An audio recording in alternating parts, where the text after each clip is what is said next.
Oke, ya, meninggal tahun 1511. Dan ya karena dia sufi, jadi sudah mengerti, kalau bahasa sufinya ngerti alamul ghaib wasyahadah. Kabarnya sebelum meninggal dia ngerti kalau mau meninggal. Jadi satu pagi di satu subuh, setelah sholat subuh, terus tanya ke adiknya, ini hari apa? Hari Senin.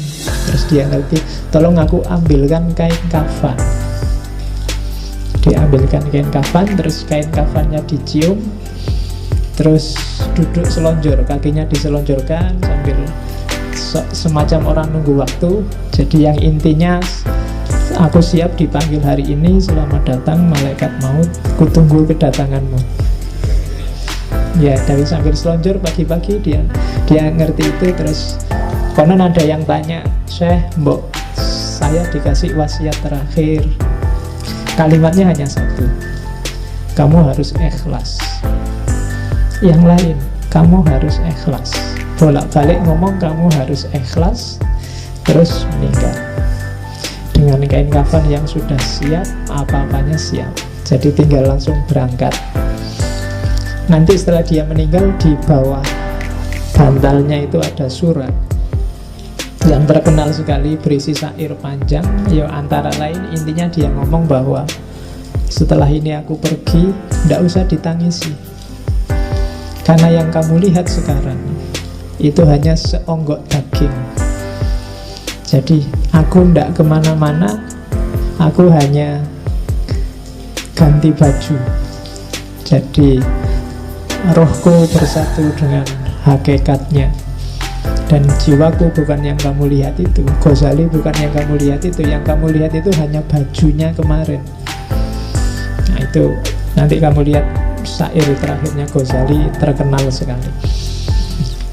Oke, karena Ghazali ngomongnya sering pakai bahasa yang mudah dipahami, kadang-kadang para pengkaji, para intelektual itu menganggap kurang tinggi analisisnya. Tapi menurut saya justru disitulah letak jeniusnya Ghazali. Filosof itu kadang-kadang kelemahannya sebenarnya pikirannya biasa-biasa, cuma cara ngomongnya bulat. Itu menurut saya problem. Itu yang bikin filsafat tidak disenangi orang. Dan Ghazali memecahkan problem itu menurut saya. Sementara yang pinter-pinter lebih merasa keren kalau pikirannya agak bulat. Kalau biasa-biasa aja dia merasa tidak canggih.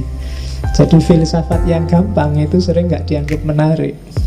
Sama tasawuf yang mudah itu sering-sering, kalau cuma akhlak kayak gitu kurang canggih teorinya, lebih canggih wah betul wujud apa gitu. Kan orang sering begitu. Oke, kita lihat ya kayak gimana Ghazali ngomong tentang kebahagiaan. Sebenarnya nanti hampir semua tokoh teorinya mirip-mirip, termasuk kemarin Plato, kemudian Farabi, dan hari ini Ghazali. Kita lihat bagaimana Ghazali menerjemahkan pikiran-pikirannya Plato yang kemarin jelimet atau Al-Farabi dalam bahasa yang lebih sederhana dan lebih mudah dipahami. Oke, kalau ini dari Mizanul Amal. Jadi katanya Ghazali, ya pingin bahagia itu simple. Kita sudah punya semua fasilitasnya. Allah sudah ngasih kita. Apa yang dikasih? Kenikmatan duniawi dan kenikmatan ukhrawi. Semuanya nikmat. Yang pertama ini ranking 1, 2, 3, 4, 5 itu ranking. Ranking paling atas itu nikmat ukhrawiyah, nikmat besok di akhirat. Sukar dijelaskan, percayalah saja. Karena kalau dijelaskan, penjelasannya pasti tidak bisa eksak. Hasilnya biasanya malah debat. Besok di akhirat kayak gimana?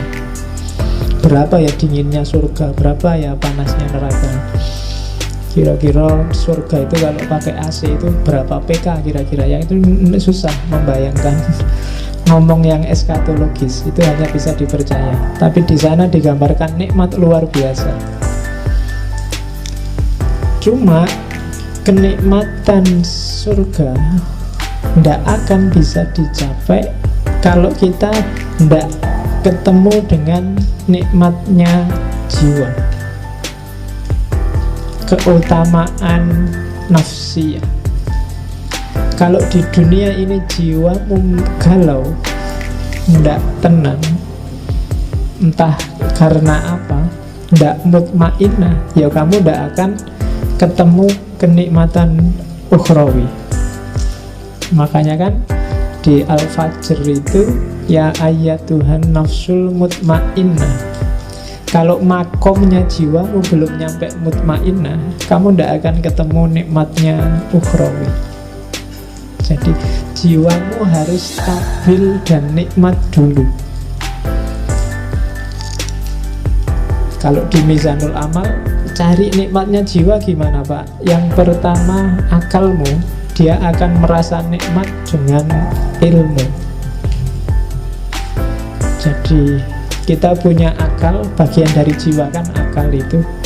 Dia akan nikmat kalau dapat ilmu. Maka sering-seringlah ngasih gizi ke akalmu dengan ilmu. Semakin banyak dia dikasih suplemen ilmu, semakin dia akan merasa senang dan aman. Paham itu bikin tenang, tidak paham itu bikin galau. Teori paling gampang itu. Maka akalmu kasihlah dia kenikmatan dengan ilmu.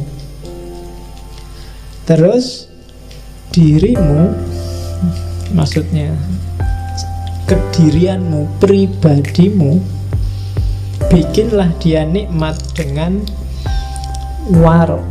Warok itu menjaga diri. Jangan ngawur hidupmu kalau pengen tenang. Ya rumus paling gampang, jangan lakukan yang haram, yang maksiat, jauhi yang syubhat. Kalau kalian jauh dari 3 hal ini, pribadimu akan merasa tenang. Jangan ketipu oleh enak sementaranya yang haram dan yang maksiat, apalagi yang syubhat. Jadi kalau akalmu selalu dapat suplemen ilmu dan dirimu terjaga dari yang jelek-jelek, kamu akan nyaman, jiwamu akan tenang. Terus yang ketiga, meskipun begitu, kamu juga harus memanjakan jiwamu dengan kesungguhan dan keberanian. Hiduplah yang serius, hiduplah yang punya cita-cita, punya target, dan berani. Yang keempat, adil. Adil itu hiduplah secara proporsional, baik di level fisik maupun di level rohani. Jadi proporsional itu ya yang harusnya 10 dikasih 10, yang harusnya 1 dikasih 1. Fisik itu adil, kalau sehari butuh makan 3 kali ya dikasih 3 kali. Itu adil. Rohani itu adil ya sesuai dengan kebutuhanmu. Misalnya sudah waktunya nikah ya nikah aja. Sudah jatuh cinta waktunya pacaran ya jatuh cinta aja, enggak apa-apa. Enggak usah dibendung-bendung, saya anti pacaran Pak, enggak mau jatuh cinta Pak. Kalau jatuh cinta ya jatuh cinta aja, kenapa enggak? Wong itu fitrah. Yang enggak boleh kan melampiaskannya kayak gimana. Tapi yang fitrahmu untuk suka pada lawan jenis, bukan yang sesama jenis loh ya, itu penuhilah, enggak apa-apa. Kalau ini terpenuhi, kamu akan utama jiwamu, nafsiyahmu tenang, mutmainnah, baru kamu dapat kenikmatan ukhrawi. Cuma syaratnya tidak akan sempurna jiwamu tenang kalau badaniahmu tidak sempurna. Ya kayak tadi loh, Kalau fisiknya tidak adil, waktunya ada makannya, kamu puasa terus, harusnya ada tidurnya, kamu pakai melek terus, jiwamu juga tidak akan tenang, tidak akan mutmainah.